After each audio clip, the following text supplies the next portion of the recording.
Jose Ramirez redefined what it means to be a switch hitter. First pitch is next.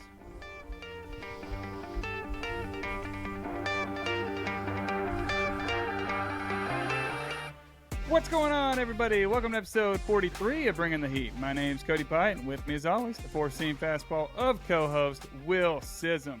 William, dude, what a week. How in the world are you doing? Man, it has been a heck of a week. We're going to talk a lot about it, but doing well. Looking forward to this episode, man. It feels like we've been saying this all along. We were just jam-packed with content, and yeah, this is going to be a fun one. Got some interesting stuff to definitely talk about. Dude, it's unbelievable. So before I hit record, I told Will, last week, Claire and I went on vacation, so we recorded a day early on Friday night. Saturday night, all this stuff happened. TA got punched in the face, got knocked out. Kenya Middleton made these comments about the White Sox when he got traded to the Yankees. So we're going to talk about all this stuff. Some of this stuff is going to feel late. We're introducing a new segment called Hit and Run, where we're going to kind of throw some darts at some smaller topics. But I got to get Will's opinions on them. So it's going to be a little bit quicker. But, man, there's just so much to talk about. Guys, buckle up. I'm excited. 43. We're here. Thank you for clicking on and listening. Let's get rolling with where do we stand, Will? And, man, this is just some surprising stuff has transpired in the standings. We're going to hit it. American League's a little bit more of the same, but wait until we get to the National League. So let's hit this AL East real quick. Baltimore Orioles, they are a game and a half up on Tampa Bay. They are 71-45. Tampa Bay, same number of wins, 71-48. Third place, Toronto Blue Jays. They are 65-54. They're 7.5 games out. Boston hanging in there at 61-56. And the lowly New York Yankees at 60-57 and 11.5 games out of first place. That's where they belong. Will, AL Central. What else? What else is new, buddy? You got Minnesota Twins, 60-58. They are 4 games up, a whole 4 games on Cleveland. I don't think we've done this, and it's been closer than like 2.5. So yeah, they're really stretching it out right now. Stretching it out. Secretariat. Look out for them. Detroit Tigers in third place, 6.5 games out at 53-64. This division's terrible. White Sox, Kansas City, next topic. Let's hit the West. Texas, 69-47, 2.5 games up on Houston. Don't look now. Here they come, 67-50. Then you have Seattle really turned it on of late. They've won 8 in a row. Look out for them, 63-52, 5.5 games out. This has turned into a 3-team race because you have the Angels. They've fallen off, 58-59, a game under 500. And then you got Oakland. American League, dude. What do you like? Yeah, man. Just AL East, I know it. You know, every time you say it, when the Yankees are in last place, I see a little tear well up in your eye. So, you know, that's always fun. Tears of joy. Man, the AL East, I tell you what, man, Baltimore's for real. Yeah. I've been saying it for a while now, but like I'm all in on the Orioles. I really am. They're impressive. Tampa Bay's playing okay right now. Feels like they're just kind of hitting on 6 cylinders at the moment, but I think that I feel like they've kind of built up enough of a cushion to where they're at least going to get in. Yeah. But man, it's just a bummer without McClanahan, to be honest with you. So we'll see what happens. Moved to the 60-day today, I believe. Yeah. So I mean, he's not going to pitch again this season. And we're just kind of waiting the news on really the significance of it. I don't have a clue if he's going to have elbow surgery or not, but man, everything that we're seeing is not great. No, sir. So anyways, we'll see. The Central, you hit on it. I mean, here's the thing. The Twins are just the best of a bad bunch, in my opinion. You know, the good thing about the Twins, though, is they do have a rotation that is, I'm not going to say it's the best in baseball. Yeah. But it keeps them in most games. They can hang a little bit. Yeah. I mean, Pablo Lopez has looked good recently. Sonny Gray's been pretty good all year. You know, Bailey Ober's He's had a couple of rough goes lately, but he's been really good. So, Yeah. the Twins win the division and see what happens, right? Here's what the Twins are, Will. The Twins are the guy who walks around saying, I was the top of my class, but he had like a class of like 12 kids. You know? Yeah. Those are the Twins. Yeah, no, you're right. You're right. Definitely the strength of that division is just not not great. Yeah. That's the nicest way I can say it. And then, man, the West, though, the Wild Wild West is fun. Yeah. Don't look now, but Seattle's figuring it out. For sure. They got rid of Paul Sewald, and a lot of people were like, "Oh, what are they doing?" And Right here. right, but man, I don't. Here's the thing: the lineup's actually scoring runs. I mean, Yeah. the pitching's been fine for the most part all year, and now that they're starting to figure some things out, Julio Rodriguez is starting to look like himself again. Yeah. And you know what? Here's the thing: when you have a good rotation like they do, you have a superstar in the lineup. And if they can just get a couple of guys along with Julio to, stay fairly hot throughout the rest of the year, Yep. I mean, they're a good team, and the bullpen's good even without Sewald. So Sure. I really like what I'm seeing in Seattle. And man, the two Texas teams, they're also the two heavyweights in that division. So three really really good teams right now out west. Yeah, dude, it's a dead heat, man. I'm really excited to see. Hard to bet against Houston right now. I know, dude, I'm the resident Astros fan of this podcast, but man, they look good. They are taking it to the Angels again tonight. Yeah. And Texas, if I'm not mistaken, had won like 8 or 9 in a row too since the deadline. Correct. 9 of 10 for Texas. Yeah. So, and they've had guys go down. Jonah Smith went down, or Jonah Smith. Jonah Heim went down. Who else went down? Obviously, Nate Dogg, Evaldi went down. They had a lot of their all-stars. I want to say like 4 of the 6, and I'm just blanking on the name. Seager was out, but I think he's back now. Yeah, Seager's back, but he was out for a couple of weeks. Sure. So, dude, Texas, they're still piecing it together, and they are looking really good. That run differential is the best in the American League at plus 176. So they're just hammering people. And I tell you what else, Aroldis Chapman looks like he's turned the clock back. Like, I don't know if you've seen him actually pitch. Oh, yeah. But he's hitting like 101, 102 in some outings, and I'm like, oh my gosh, here we go. It's like 2015 Reds days. Yes. And so, man, that acquisition, if he keeps doing that, especially come postseason, the Rangers are a problem, man. Yeah. Yep, you're 100% correct. I'm super excited to watch down the stretch, and we're going to bring it to you guys all live. It's going to be a lot of fun. Let's hit the National League. We talked about Texas and Houston playing well. The Atlanta Braves, man. I don't know if you caught the score of the first game today. They're in a doubleheader. 3 touchdowns. Yeah, dude, the Falcons showed up to play the Mets in a game of baseball. 21-3. No mercy. Absolutely unbelievable. The Atlanta Braves are 74-41. They're 10 games up on Philly, who's 65-52. 4.5 games behind them. You got Miami, 61-57. You got we're going to sell everything, New York Mets, 52-64. And then a game and a half behind them. Don't look now. Washington might not get dead last in this division. It's very possible. I'm going to be honest. I know you can short stocks.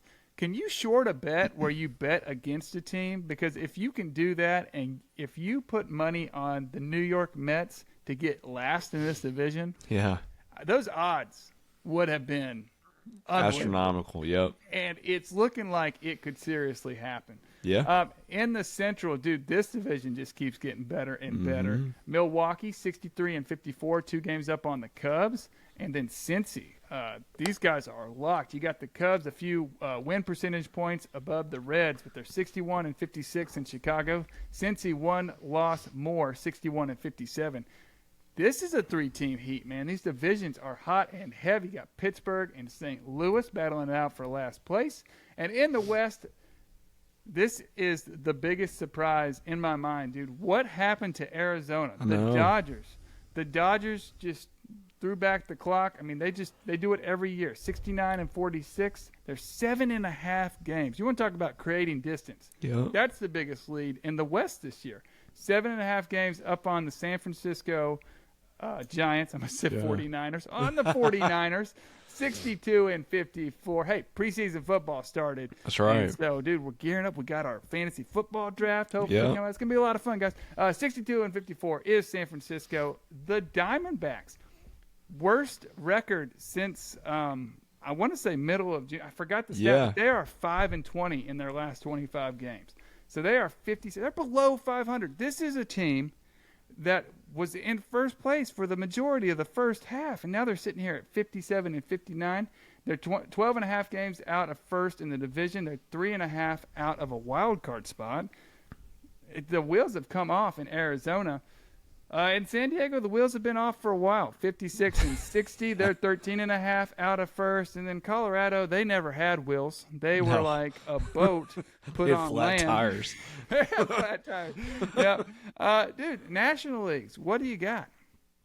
Man, just I mean, you're right. I mean, the Braves haven't until today. They've actually not been playing great in their last 10. Mm-hmm. But they're just so much better than everybody else. It's like it doesn't even matter. They can have a bad week. They can have a bad 2 weeks. They're going to be fine.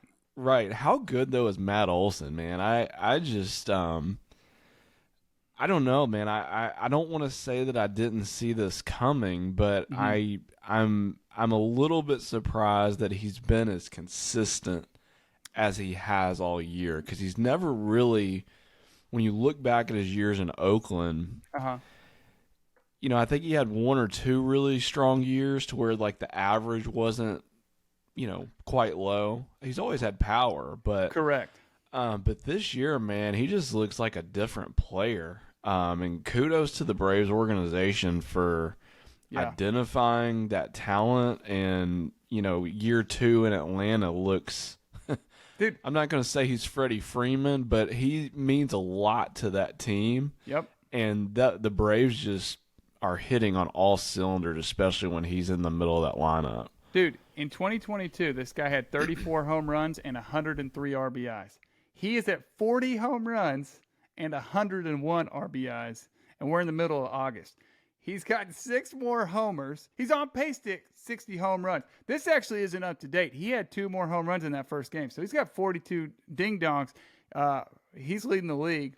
Sorry, Shohei. Is this guy pushing up on his teammate for potential MVP? Yeah, I think it's the 3-horse race. I think it's either Freddie Freeman for the Dodgers, maybe Mookie Betts, depending on how he finishes. Yeah. And then it's a battle between Acuna and Olsen. So it's really Dodgers versus Braves. Take your pick. Mookie or Freddie for Dodgers. Yeah. Matt Olson or Acuna for the Braves. And it's going to be a fun MVP race. Dude, but getting back to the National League, the Central's fun, man. It feels like the Central is going to come down to, usually at the the last month of the season, all interdivision teams usually play each other a bunch of times.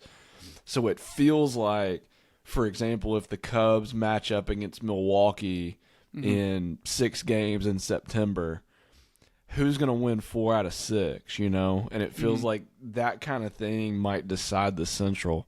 So it's going to be fun to keep up with that. And then you said it, man. I didn't see this coming from the Diamondbacks. Yeah.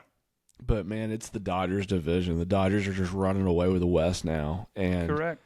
Hopefully for the Diamondbacks, they can recover enough to still get a wild card berth. But, man, that lineup has gone ice cold. Yeah. And so we'll see. Yeah, as hot as the Cubs got in the Central, the Diamondbacks got colder. I mean, they were cemented in a play. And that's why – these playoff brackets are fun when you're looking at them in June and July. But, dude, it's unreal. And it's hard to say really what did it. Maybe they should have made more moves, went out and got another starter, potentially. Merrill Kelly has been hurt. And I believe he came back. Did he get hurt again, Will? Do you know? I have him on fantasy teams, and I think he's on the IL currently. Yeah, I think he did get dinged up in his last start. So I didn't see exactly what went going on, but – I don't know that they've pushed him back to the IL just yet, but I know that he's hurt again. Yeah, and Gallen, he's gotten roughed up a little Yeah. bit. So it's the wheels have come off on the Corbin Carroll train a little bit, and we'll see. We still got a lot of time, but right now, smart money I guess would be Chicago Cubs to where they're playing. But it's going to be a lot of fun coming down the wire. I heard about this challenge this week at work. Okay, well, it's called the Wrigley Field Challenge. You go Yeah. to a game, you eat a hot dog and drink a long boy beer, and you have to do one of those every inning. So I'm here to ask you: you think you could pull that off? You eating 9 hot dogs, drinking 9 beers? I mean, I could probably handle the hot dogs, but the beer ain't my thing. So I would probably I would be able to win half of it. I feel confident that I could get 9 hot dogs if I really wanted to, though. Oh, okay, guys. 1,000 likes on this video. And Hey, give me a, if you don't mind, like give me a hot dog. I'll do 9 hot dogs, and then I'll Yeah. do 9 soft drinks instead of the beer, and I might have something. dude, you could do the Coca-Colas, Dr. Peppers, Yeah, cherry either- Dr. Peppers. Either Oh, one, man. Yep. Oh, dude. Hey, we could put this on the internet. Somebody will get a kick out of watching you eat a bunch of hot dogs during a Cubs game. Yeah, all right. That would be pretty hot. Speaking of stuff that's been hot this week, let's hit it, man. Give me that. Sizzle. Give me the sizzle. That's what I'm talking about. Heat check player of the week, Will. I know you love this one. I was watching this game. I was going to text you and say, dude, what's going on? But then this guy stepped up. Tell me about it. Wander Franco, my guy. He's my guy this week. And I try to avoid the Rays on this. I really do, because I don't want to be a homer. But he's been too good to overlook, man. He's even before last night, for this week, he's hitting to a 550 average, 3 home runs, 7 RBIs, 0 strikeouts for the week. How awesome is that? Until today, I think he racked up a couple today. But anyways, last night, I'm not going to say this was a season-saving home run. Sure. But just to kind of set it up, the Rays haven't been playing well over the last few weeks. I don't think that's any secret. And last night, they had a 3-run lead.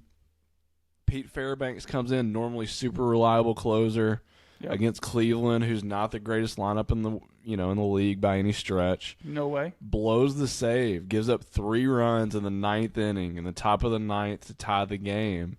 Yep. Tampa's at home, so they're in the bottom of the 9th. Wander Franco comes up, hits a walk-off home run to basically save the game. Because, I mean, you think about it.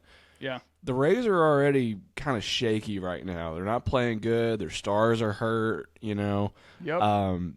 That kind of a loss, if they would have lost that game, that could linger for another few days or another week or so if you let it. Yeah. But to have to have your superstar step up in the 9th inning, hit a walk-off, get everybody feeling good again, I think that really meant a lot to that team. So Wander Franco's my heat check player of the week as a result. Dude, it's a beautiful call, man. I forget he's 22. We were watching this game. I had the whole family over, and we had it on the big screen. And I told Claire, I think he's like 24. And then I looked it up. Nope, 22. I mean, this guy, he's an animal. He went through the stuff.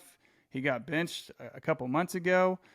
And to what I can see, and I don't watch every game, but I watch quite a few Rays games just because they're just such a fun team to watch. He seems to really have picked up since then. And, man, what a shot. What a shot. And you could tell it meant a lot to him, man, sprinting around those bases. That was pretty cool. My guy, back-to-back weeks, shouting out no-hitters. I mean, what's the likelihood of this? The Philly Special 2.0. Michael Lorenzen comes in. This is his second start in a Phillies uniform. The first start at home. Added his name to the history books with a 124-pitch gem. First no-hitter since Cole Hamels. Did it against the Washington Nationals. So we're not talking about juggernaut team offensively, but they're not bad. They're not bad. And he had a few walks. He had 4 walks, but he really, really kind of kept composure. I saw a clip of Rob Thompson going over to him before the 9th inning because he'd thrown almost 100 pitches and said, "Hey, how you feeling?" Now, if it's me, and I know if it's you, even if you're not feeling good, you're totally lying. Am I right, Will? Oh, 100%. You are not telling him to bring you out of the game under any circumstances. I could throw 250 bullets, you know? Yeah, it was pretty awesome. I don't know if you saw, but his mom was in the stands, his significant other, I'm not sure if it was his wife or girlfriend, but they were I just think that's so cool, man. Yeah. And good for them. What a big night for the Phillies. What a great pickup at the deadline for them. I mean, It's unbelievable, man. It was like just right. It's kind of like Goldilocks, you know, not too hot, not too cold. They didn't have to spend too much farm capital and go get a frontline arm. This guy's had a great year. Yeah. And he was an all-star. He was an all-star, exactly. He was the Detroit Tigers representative in the all-star game. And, dude, good for him to come to a team. We talked about it last week. You come to a playoff team, you get a little bit of juice. Yeah. And then this is what can happen. So He's looked great in 2 starts. He looked good in the start even before the no-hitter. he had wasn't that an 8-inning pitch? 7 or 8, yeah. Yeah, so pretty sure it was 8, 2 Yeah. earned runs. So of the 18 innings he could pitch, he's pitched 17 of them. Yeah. Man, that's pretty awesome. They are going to give him 8 days to recover. Yep. I was reading about that this morning, so something to keep an eye on. Sometimes there's a little bit of a no-hitter hangover. Framber got dinged up a little bit against the high-powered Yankees. Telling you, watch out for the Phillies. All they got to do is get in, and they can make some noise, man. Get in and let's dance, dude. Well, moving on, man. I've been looking forward to this. We're hitting what's on the grill with Will. And our first topic, I got so many topics. I usually keep it to like 3. Sorry, everybody. It's not our fault. That's podcast time, and you hit stop on the record, and then everything cool happens. Down goes Anderson. Jose Ramirez objected to a hard tag from Tim Anderson on a slide into second base. Got up. There was some finger pointing. And then guess what? In the most big guy move, you know, Tim Anderson throws his glove down, and then it's like, okay, here we go. And then a couple minutes later, it's lights out. Good night for TA. Dude, one punch, overhand right. Did you see it? What'd you think? I did see it. I was actually watching, I think it was the MLB Network when it happened. And I was like, whoa. Yeah.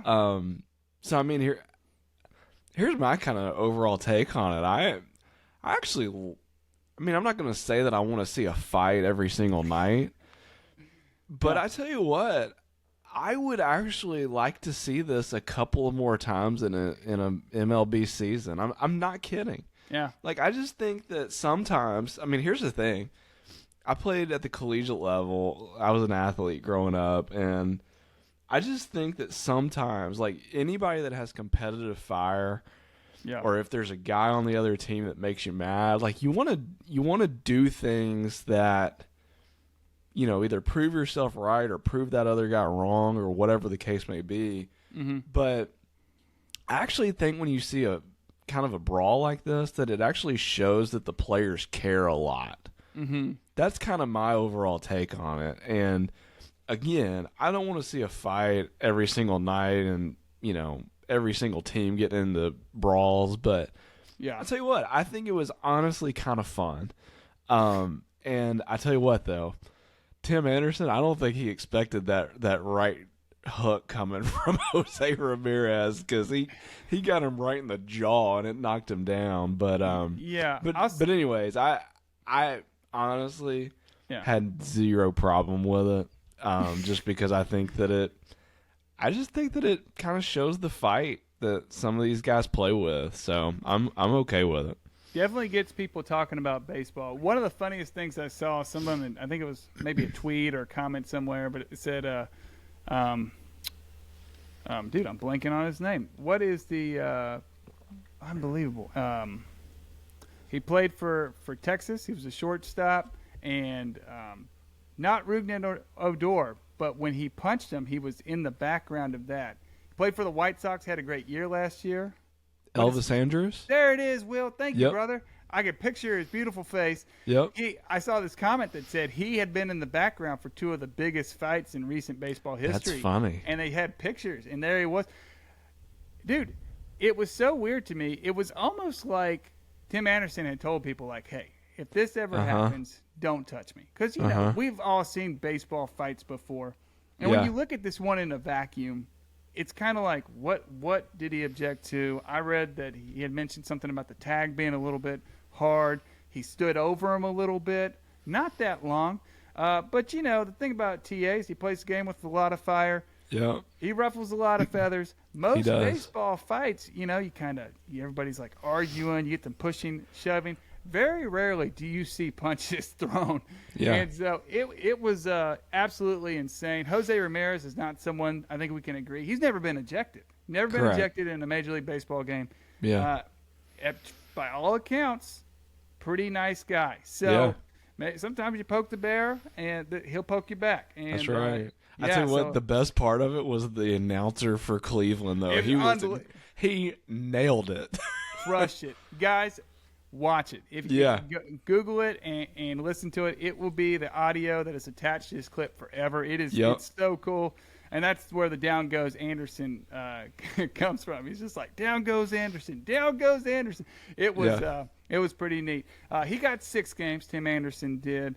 J-Ram, it was 3. I believe it got reduced to 2. I think the managers got 1. And Class A. Emmanuel Class A got a game. So lots of fun for you fantasy owners who are hoping to grab a save or 2 out there. Too bad, so sad. Moving on, Will. Kenyon Middleton claims that the White Sox clubhouse has no rules days after he's traded to the New York Yankees. He said that players were sleeping in the bullpen during games. They missed meetings, practices, basically said no leadership. The GM came out and said it's quite frankly a little ironic because apparently a couple weeks ago, Kenyon had come to him and said he had apologized for his unprofessional behavior. Dude, what do you got on it? It's so interesting when someone leaves the team and then immediately starts talking trash. What do you got? There's a bunch of layers to this, and we honestly don't have time to talk about all the different layers, but I'm going to try to hit on a couple real quick. So, number one, probably most importantly, I do not like whatsoever his comments on this. Like, I just think that what happens in that clubhouse should stay in that clubhouse. And I think that it looks bad in this case on Middleton for coming out and saying it. Whether it's 100% true and accurate or not, I just think it's a bad look on him to just start airing dirty laundry from his previous team immediately after he gets traded. So that's number one. I just really don't like that. However, what he's saying, I think I have to believe a little bit of it may be a little bit exaggerated.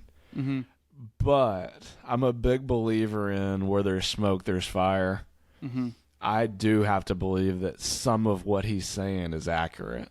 And I think just when you take it all in, I think it just says a lot about what we've seen on the field the past few years from the White Sox. And I think that it doesn't necessarily answer all the questions, but I think it does shed a little bit of light and make it make more sense that this team just doesn't win.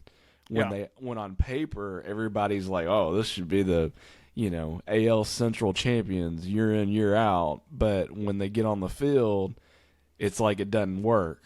And so culture's a big thing. Culture's a huge thing in business. Culture's a huge thing in any organization.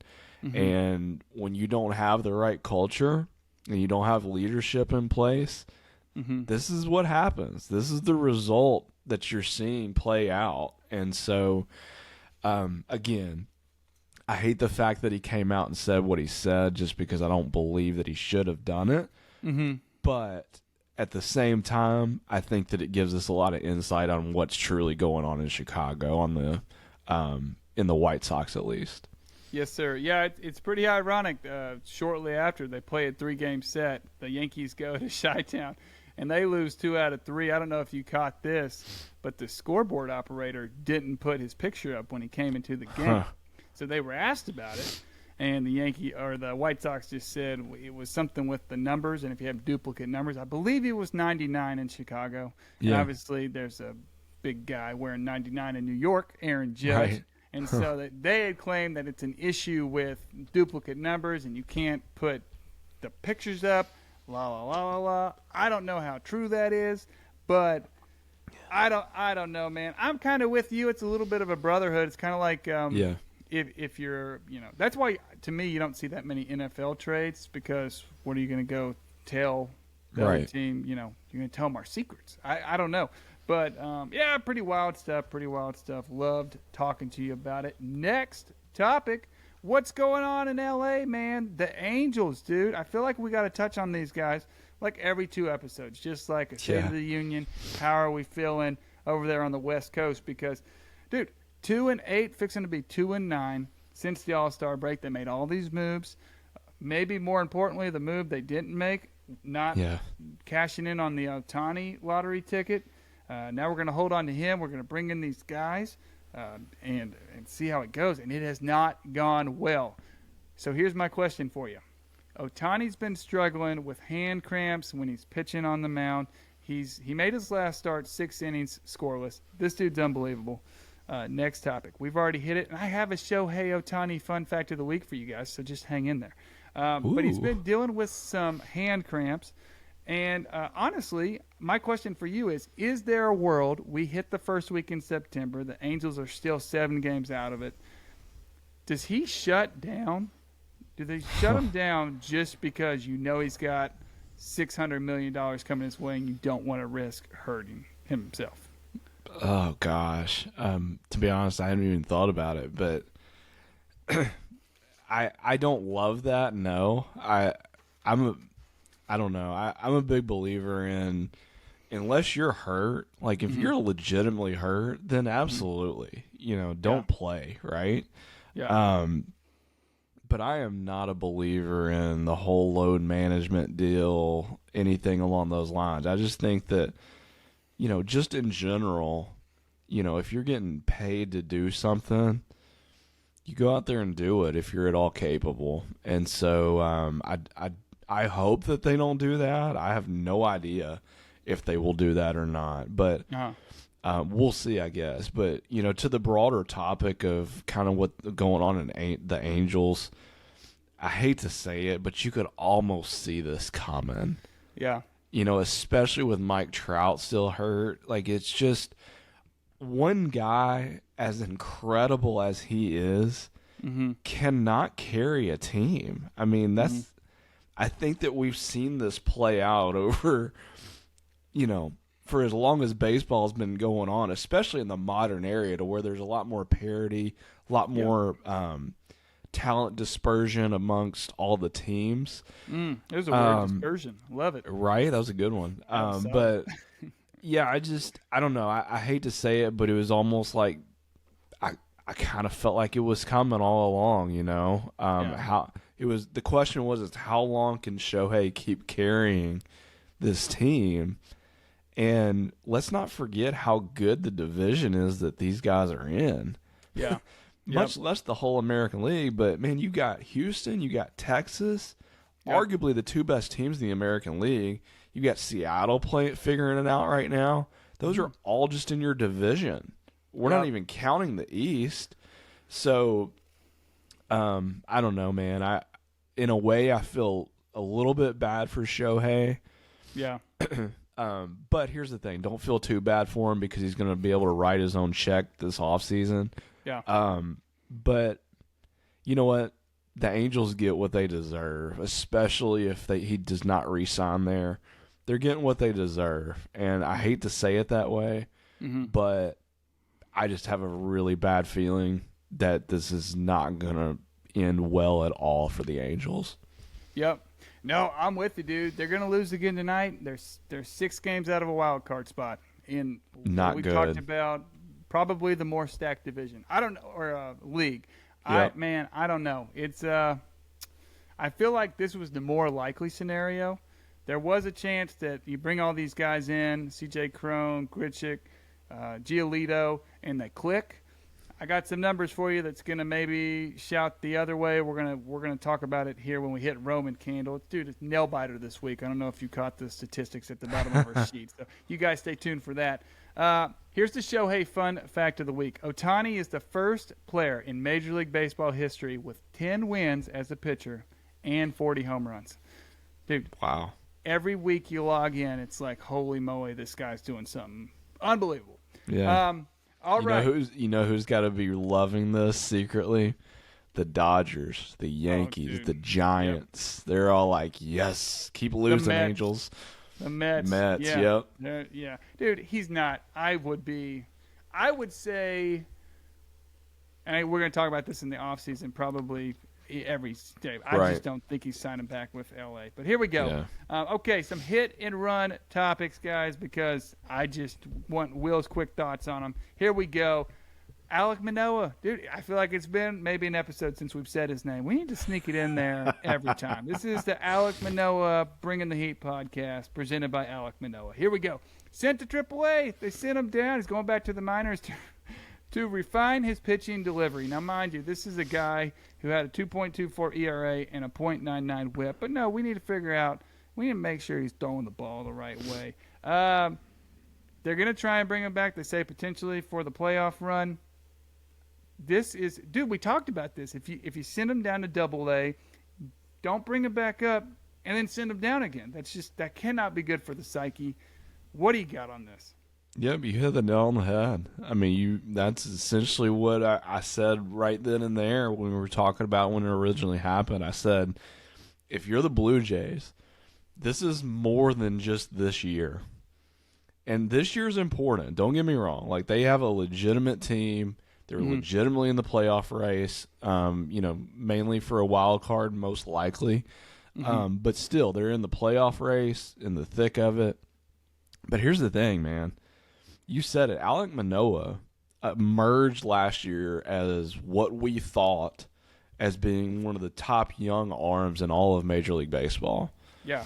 And if you're the Blue Jays, you got to be thinking, oh, my gosh, we have just found our next ace for the next half decade at minimum. Sure. Right?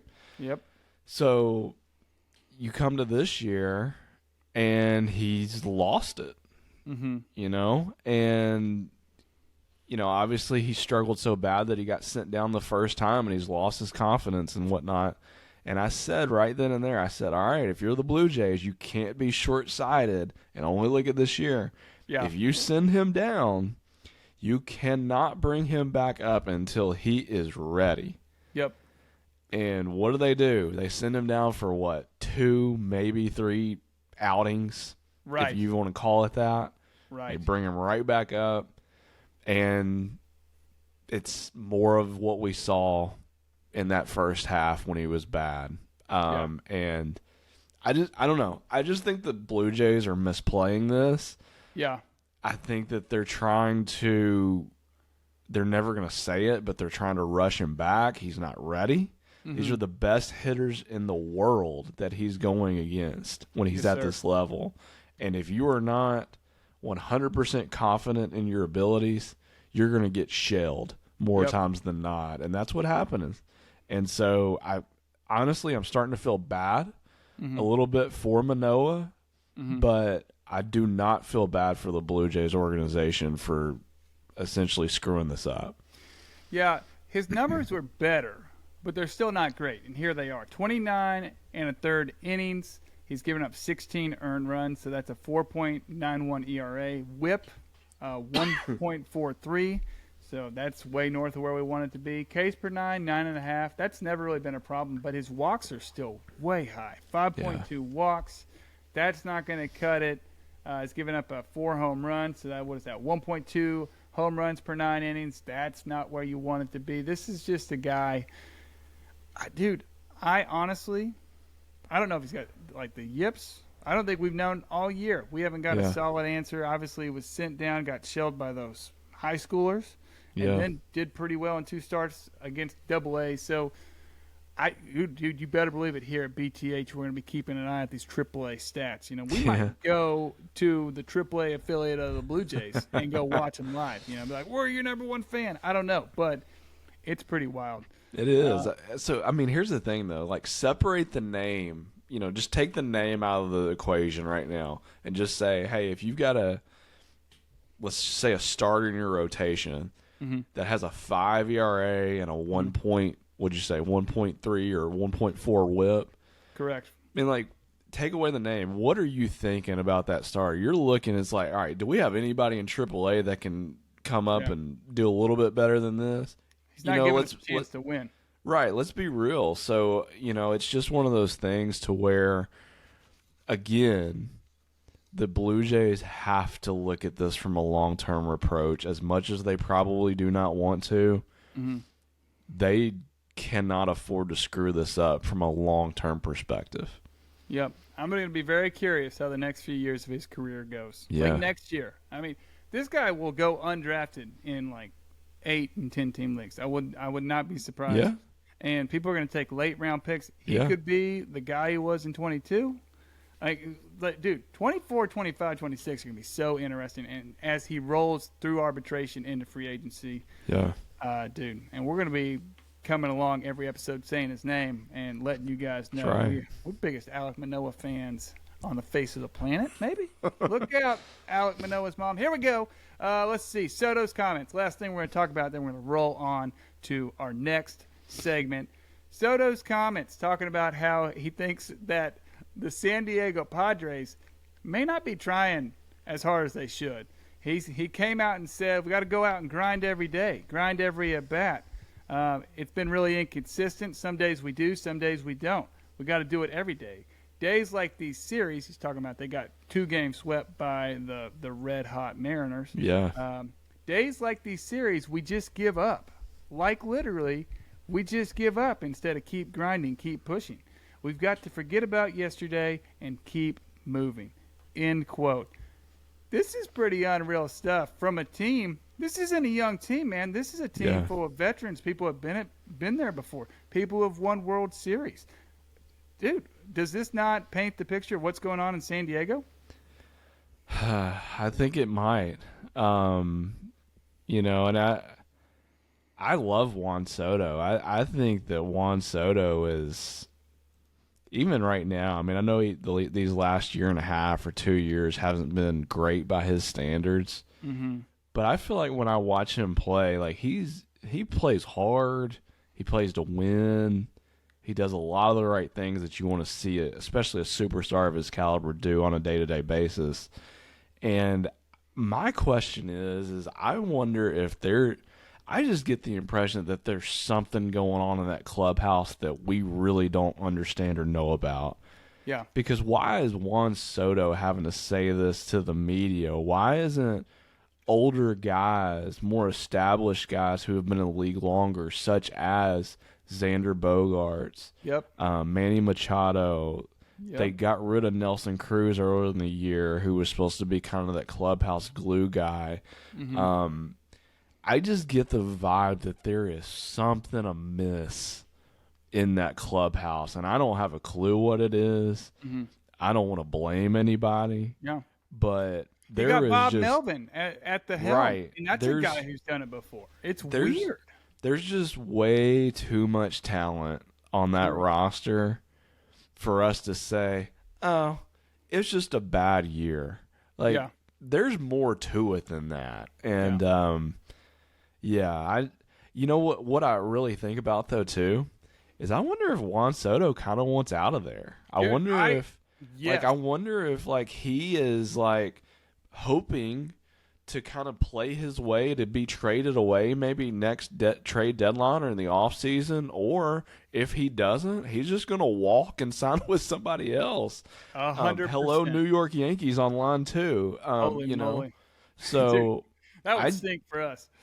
Right, but I am starting to get those vibes. I don't, and you've kind of said it all along, but maybe not for exactly this reason, that you don't maybe see him as a long-term fit there, but I'm starting to get those vibes too. I think Juan Soto wants to go somewhere that kind of has his same kind of grinding mindset and wants to be a great player every single day. Yep. That's a great point, dude. And I meant to put that on the sheet and ask you about it, so I'm glad you brought it up. Dude, these are not comments said of a man who wants to put down roots in San Diego. No. And what's wild is he came from an organization like the Washington Nationals. I know. So, dude, look what he has to compare it to. I mean, obviously, in But they won big in Washington. They sure did. But then he had a couple years where it was like Right.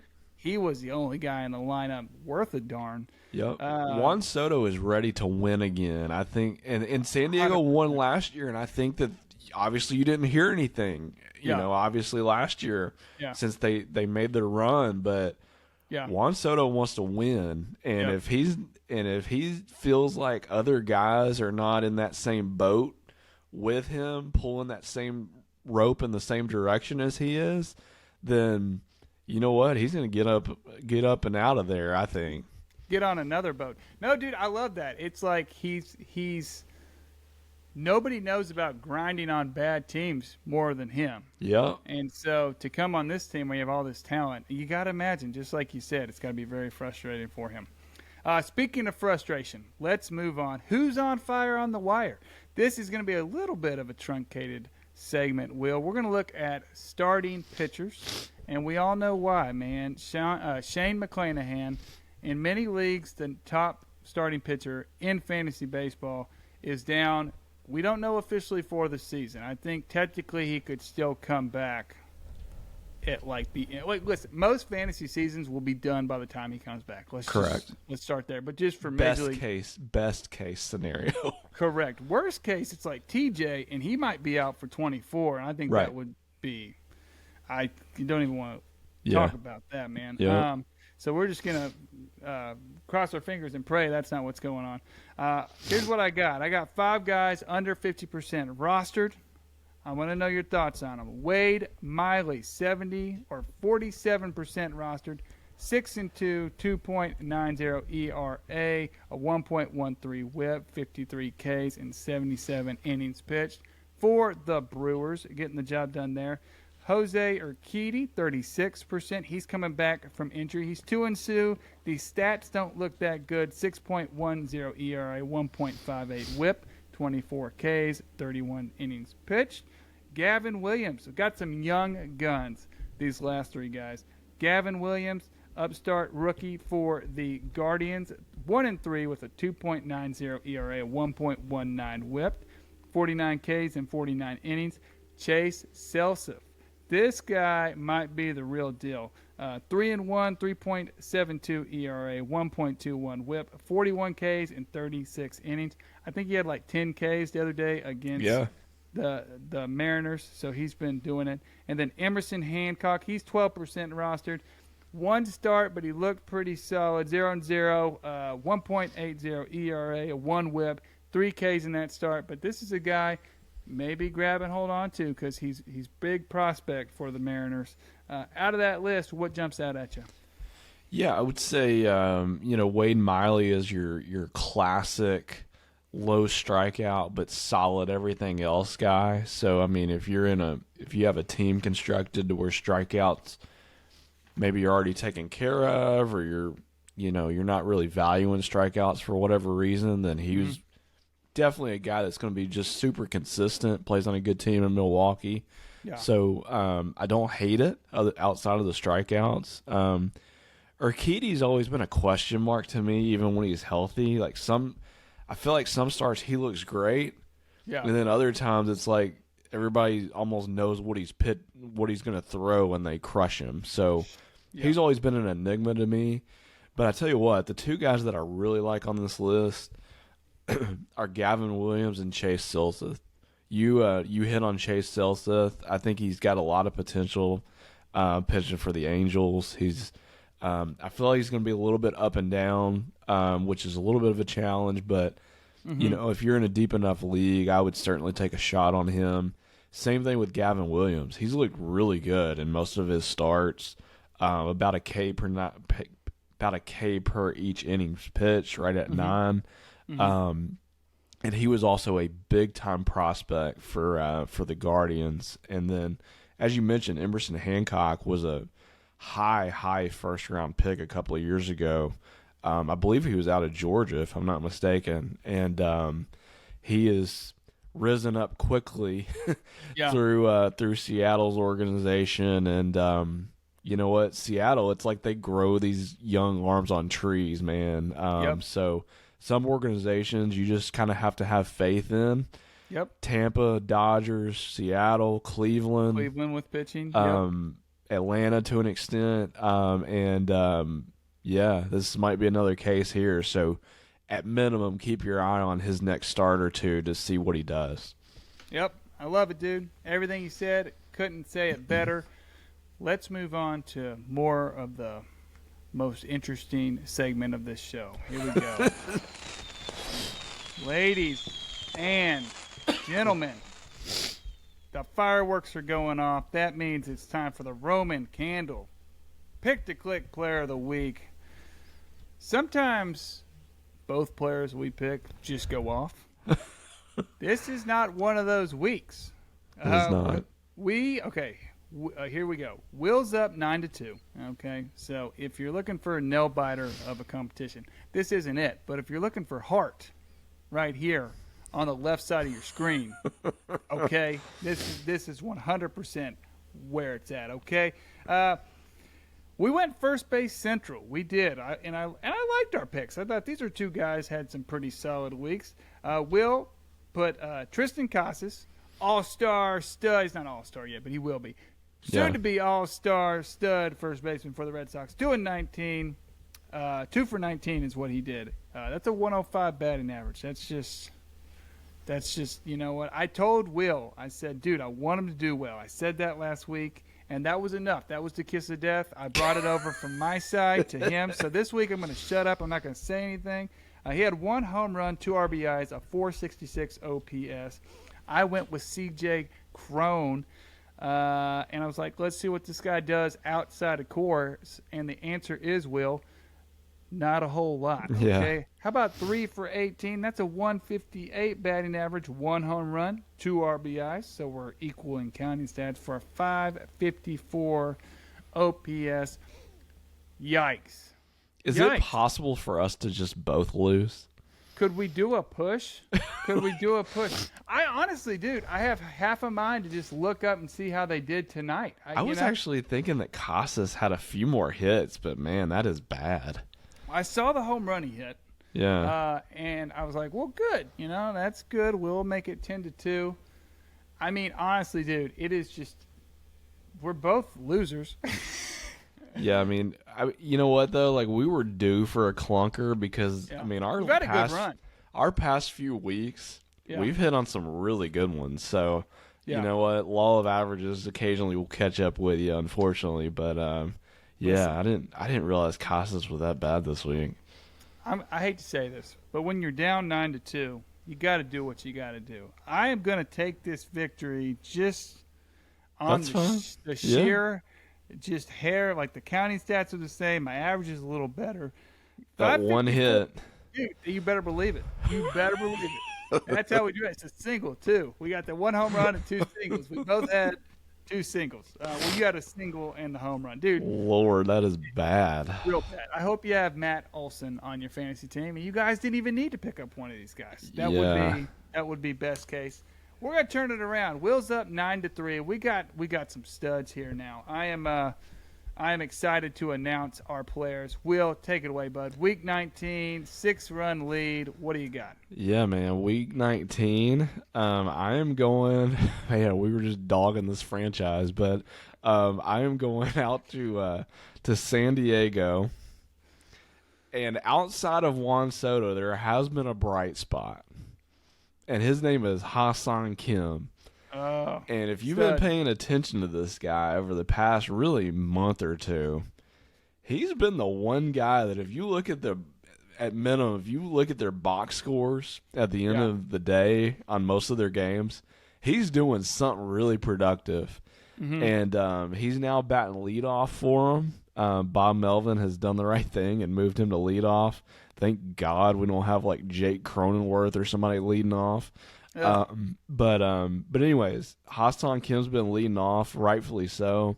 Sets the table a lot of times, steals a ton of bases. He's not going to give you a lot of power, but he can give you a little bit.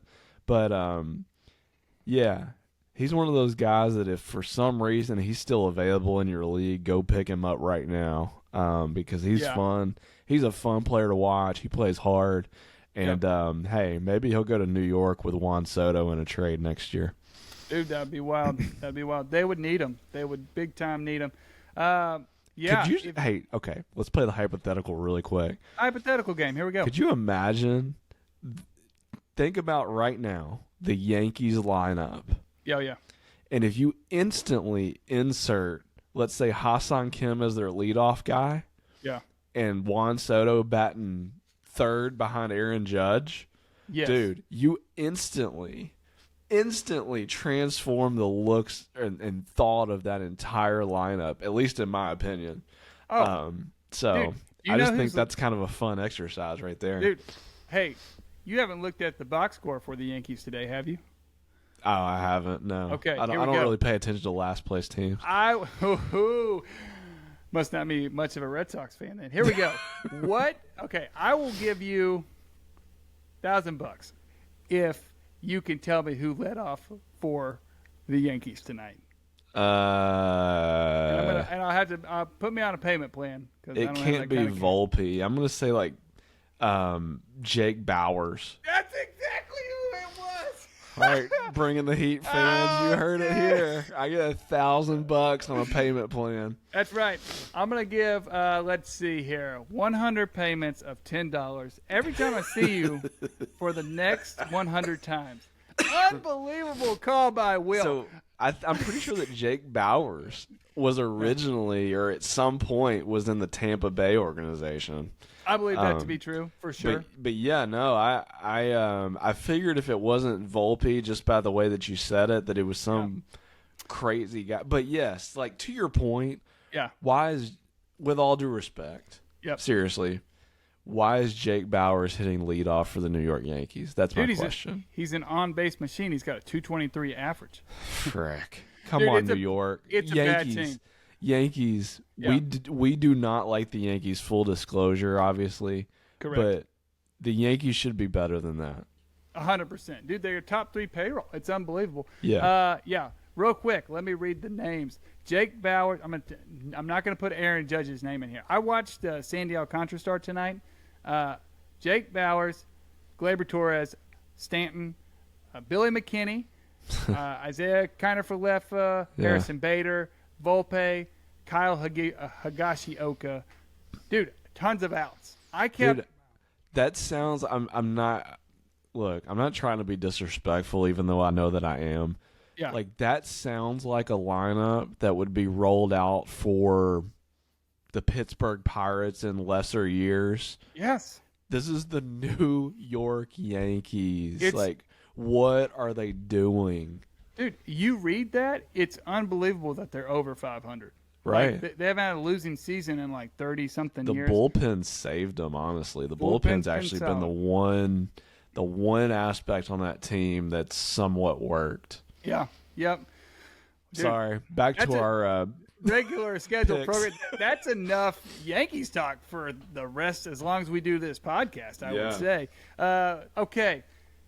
You talked about paying attention to your guy over the last couple months. If you're paying attention to my guy the last couple months, you wouldn't see him at all, because I am talking about Trevor Story. He's my pick this week. Came back this week from his UCL repair to that right elbow. They're putting him at shortstop, so we'll see how that goes. He's looking to come and just be another weapon for this offense that's really started to roll. Kind of out of the bricks, or out of the blocks rather, a little slow. He's got a 200 batting average, hasn't really looked super good, looked pretty rusty. But it's only been 4 games, and so I'm looking for him to pick it up. And dude, let's go, man. Let's go. Let's make it 9-4. Let's make it competitive going down the stretch in this Roman candle thing. Will, what do you say? I like it. I like it. Let's do it. My magic number didn't shrink this week, so I'm a little disappointed. I have got to. I'm telling you, I have a spreadsheet. All I got to do is do a little math. Okay, I'm gonna get to the bottom of this for you guys. Well, done and dusted, dude. We knocked it out. I think we might be under an hour. It's gonna be close, maybe a touch over. Yeah. Anything to tell the people on this lovely Saturday night? No, man. This has been a really fun episode. We packed in a lot, but man, the playoff races are good in most divisions outside of the NL East. Like Braves are kind of running away with it, but man, I can't wait to see how these races unfold.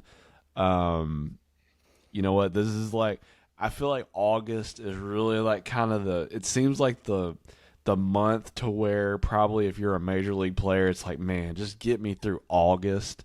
Yep. And then adrenaline will kick in once September gets here because it's the last push.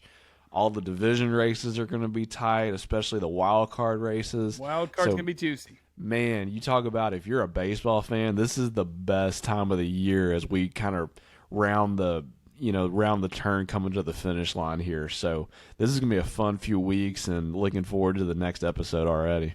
Dude, 100%. It is, if you're a sports fan, we are knocking on the best time of year. Football starting up, got some good golf going on, playoff baseball. I mean, it's going to start getting colder. You can walk outside and not feel like you're in an oven. Yeah. It's going to be great. We're going to have our 3rd annual pumpkin carving competition. Will and I always go in, and we always place in the top 4, which is usually only 4 contestants. But we had the most heart. So that's right. Guys, we really appreciate you. I didn't know whether to bring this up or not, but I am just so we're so honored and blessed. We are knocking on 1,000 downloads, and that is just a number that I have yet to wrap my mind around, and it might not seem much to some people, but to us that is just spectacular and something really special. And it's just it's been a treat to do it with my man here, and we really, really, really appreciate you guys. We say it every episode, but we really hope it doesn't just kind of get washed away. You guys are fantastic. 100%. Love you. Hey, reach out to us on Twitter. I think Twitter has changed to the little X. X. Is that what it's called now? I just called noticed X. that. It's called X. I'm not kidding. Reach out to us on X. I literally noticed that. I flipped to my phone, and I was like, what is this app? Dude, reach out to us on X at BTH_Cody and at Will Says Them. Let us know how your fantasy. Dude, trade deadline's over tomorrow in most leagues. Let us know how you're feeling about your teams. If you have any questions, send us an instant message, DM, whatever X calls it now. And expect some good answers from Will. We love you guys. But until next time, thanks for listening to episode 43 of Bringing the Heat.